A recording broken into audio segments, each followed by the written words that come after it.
পৃথিবীতে আল্লাহর রহমত ছাড়া কারো পক্ষেই টিকে থাকা সম্ভব নয়। প্রতি মুহূর্তেই আল্লাহর রহমত বর্ষণ হতে থাকে। তবে যারা আল্লাহর অবাধ্য ও পাপে লিপ্ত, তারা এ রহমত থেকে বঞ্চিত থাকে। একই সাথে কিছু কিছু কারণে কারো কারো জীবনে বিদ্যমান রহমতও উঠে যায়।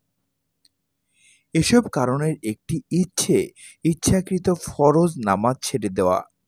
ইচ্ছাকৃতভাবে কোনো রকমের ওজর ছাড়া ফরজ নামাজ ছেড়ে দিলে তার উপর বিপদ আসতে পারে। সাহাবী আবু দারদা রাদিয়াল্লাহু আনহু বলেন, আমার বন্ধু রাসূল সাল্লাল্লাহু আলাইহি সাল্লাম আমাকে ওসিয়ত করেছেন যে, আল্লাহর সাথে কাউকে শরীক করো না। তোমাকে কেটে টুকরো টুকরো করে ফেলা হলেও এবং তোমাকে জ্বালিয়ে ফেলা সত্ত্বেও। আর ইচ্ছাকৃতভাবে ফরজ নামাজ পরিহার করো না। কেউ ইচ্ছাকৃতভাবে ফরজ নামাজ ছেড়ে দিলে তার উপর থেকে আল্লাহ তাআলার রহমত উঠে যায়। এটি থেকে বোঝা যায় যে ইচ্ছাকৃতভাবে জেনে বুঝে ফরজ নামাজ ছেড়ে দিলে সে আল্লাহর দায়িত্ব ও রহমত থেকে বের হয়ে যায়। ফলে তার যে কোনো দুরবস্থা ঘটতে পারে।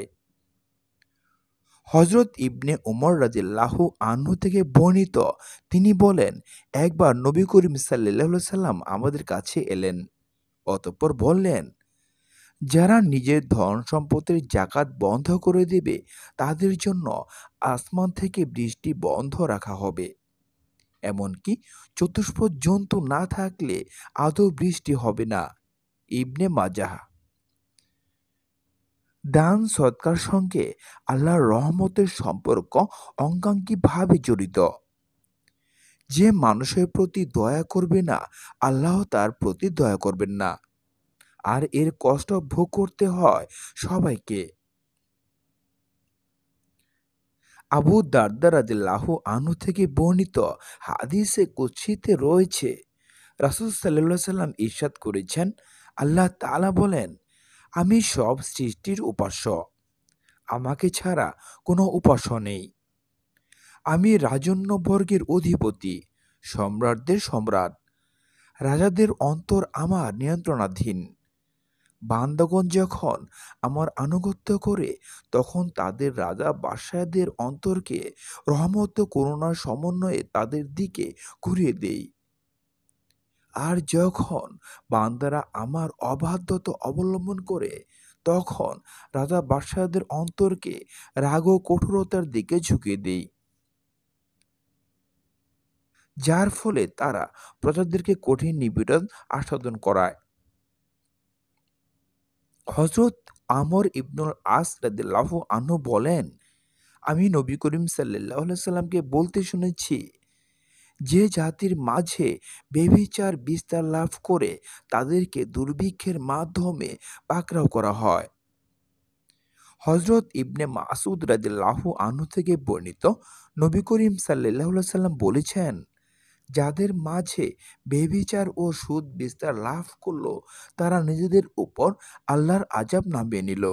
আবু হুরায়রা রাদিয়াল্লাহু আনহু থেকে বর্ণিত, তিনি বর্ণনা করেছেন, নবী সাল্লাল্লাহু আলাইহি সাল্লাম বলেছেন, যে ব্যক্তি কোনো মুসলমানের পার্থিব দুর্ভোগ দূর করবে, আল্লাহ তাআলা কিয়ামতের দিন তার দুর্ভোগগুলোর কোনো একটি দূর করে দেবেন।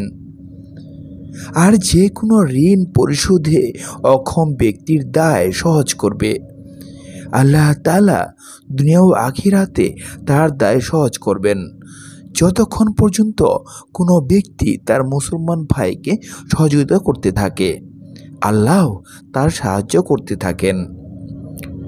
যে ব্যক্তি এমন পথে চলে যাতে সে বিদ্যা অর্জন করে, তার জন্য আল্লাহ তাআলা জান্নাতের পথ সহজ করে দেন।